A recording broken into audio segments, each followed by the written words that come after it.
এইটো প্ৰাণী বাজাৰ বুলি আমি গম পালো। ৰাইজৰ হুৰুস্থুলত আমি বাজজোপাৰ ওচৰত গৈ পালো যে এইটো বস্তু ৩-৪জন মানুহে ধৰি ৰাখিছে। তাৰ পিছত সেফটিৰ কাৰণে আমি এটা ঘৰত নি পেলাই ইয়াত ৰাখিছো। তাৰ পিছত ফৰেষ্ট ডিপাৰ্টমেণ্টৰ মানুহক আমি ফোন কৰি মাতিলো, এতিয়া আহিছে, উদ্ধাৰ অভিযান চলি আছে। এইখিনিয়ে আমি এইটো বস্তু সেফটি হিচাপে ৰাখিব পাৰিছো আৰু ফৰেষ্ট ডিপাৰ্টমেণ্টক দিব পাৰি আমি বহুত সুখী। নমস্কাৰ দৰ্শকসকল, আপোনালোকে এই প্ৰাণীবিধ চাওকচোন।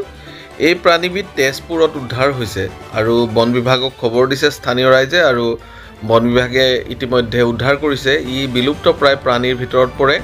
ইংৰাজী নাম হগ বাজাৰ আৰু চাইণ্টিফিক নেম আছে ইয়াৰ আৰ্কটনিক্স কলেৰিছ।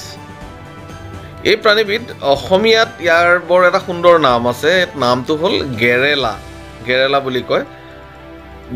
আকাৰটোৰ বাবে হয়তো তাক গেৰেলা বুলি কৈছে।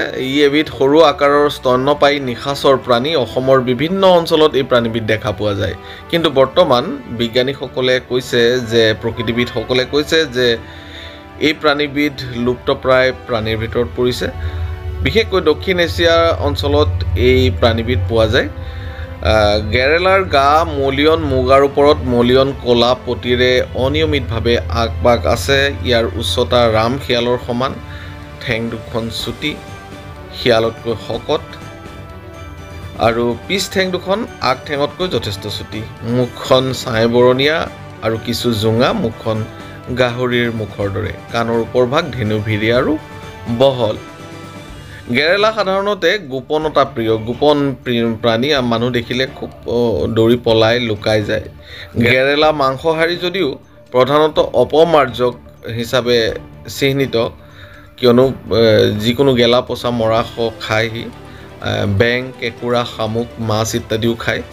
গেৰেলাই বাঁহৰ মূঢ়াত বা ডাঙৰ গছৰ গুৰিৰ খুৰুঙত বাঁহ সাজে। 2 বছৰৰ মূৰত এটা বা দুটা পোৱালি দিয়ে। এই গেৰেলা বৰ্তমান লুপ্তপ্ৰায় প্ৰাণী। তেজপুৰত উদ্ধাৰ হৈছে এই প্ৰাণীবিধ আৰু স্থানীয় ৰাইজে উদ্ধাৰ কৰি ইয়াক বান্ধি ৰাখিছিল আৰু বন বিভাগক খবৰ দি প্ৰাণীবিধ উদ্ধাৰ কৰিছে বুলি আমি জানিব পাৰিছোঁ।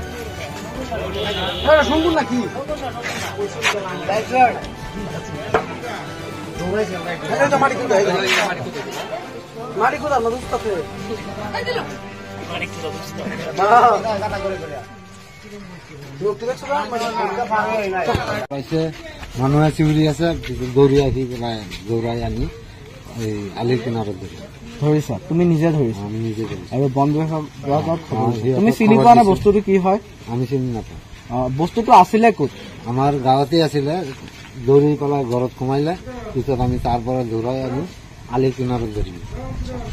বাজাৰ বুলি আমি গম পালো যে এই বস্তুটো কি? এইটো বাজাৰ বুলি গম পাইছো। সচৰাচৰ এইটো বস্তু আমাৰ ইয়াত পোৱা নাযায়। এইটো কাজিৰঙাৰ পৰা অহা বস্তু মানে গম পাইছো। আৰু বৰ্তমান আপোনালোকে উদ্ধাৰ অভিযান চলাইছে। ইয়াৰ হেল্থ ঠিকে আছে নে? ঠিকে আছে। আৰু এই বস্তুটো লৈ যিহেতু সমগ্ৰ অঞ্চলজুৰি চাঞ্চল্যৰ সৃষ্টি হৈছিলে, এই সন্দৰ্ভত কি ক'ব? এক বিৰল প্ৰজাতিৰ জন্তু হয় নেকি? হয়, বিৰল প্ৰজাতিৰ।